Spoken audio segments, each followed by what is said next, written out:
HPL700 is a 700-pound passive lift designed to assist in transfers for totally dependent patients and residents. Before using the HPL700, please review all operator and user manuals.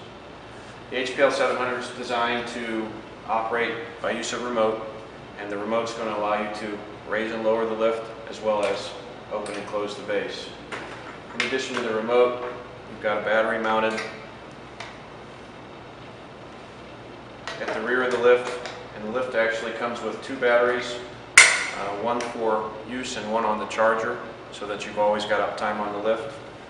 Below that battery, you've got your emergency stop button. The emergency stop button is designed for two functions. During an emergency, we can push that button in, and that stops whatever lift is in process. And then after we've corrected and resumed, we can turn the button to resume. And also, when the lift is not in use, we want to push that button in because it turns the lift off, so the battery won't drain and you'll have charge as you need it.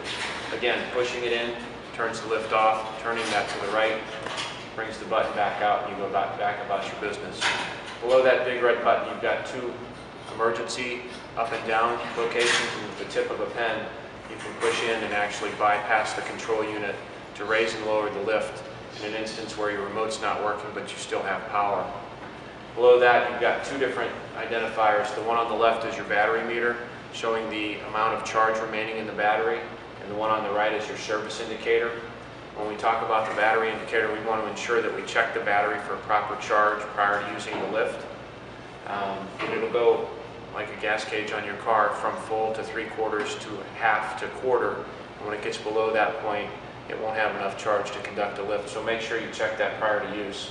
And on the right, the service indicator light, which will identify certain usage levels that you can refer to in your manual. Below the control box on the rear of the lift, you've also got wheel locks on the rear wheels on both sides, and they simply lock by pushing down and unlock by either lifting up or pushing the lever at the top there. The only time we use the wheel locks is when we park the lift or when we're picking up a patient or a resident off the floor. In normal transfers, bed to chair, chair to bed, any other transfers similar to that, we won't use the wheel locks. We'll only engage them again when we're parking it or for storage, or when we're picking up a patient or resident off the floor. On the right side rear of the lift, we have straight line drive, and that's a lever that you can engage with your foot simply by pushing it over the caster like that. That holds the caster in place so that when you're driving in a straight line down a hallway, say, the lift won't veer back and forth. It'll continue in a straight line. And likewise, when we're using the lift, that allows us to pivot effectively rather than having to engage a lot more muscle when making the transfer. Simply disengages by swinging it back out of place. On the front of the lift, there's an emergency descent where my left hand is, and the emergency descent is designed for use if the lift shuts down for whatever reason, the batteries don't work, the remote doesn't work, and none of the lift is operating. Rather than having to manually lower the patient or the resident, we can use the emergency descent. And all I have to do is lift that up about a ½ inch with finger pressure, and as long as there's weight on the lift, it will lower. Moving to the front of the lift, we've got a 4-point cradle, and the cradle is designed for attachment of various slings, which we'll go through separately. The two cradle portions facing the patient are for the shoulder straps. The two away from the patient or resident are for the leg straps, and we simply make those loop connections that way. And at the front of the lift, you'll see here the scale attachment. The scale's for weighing your patients or residents.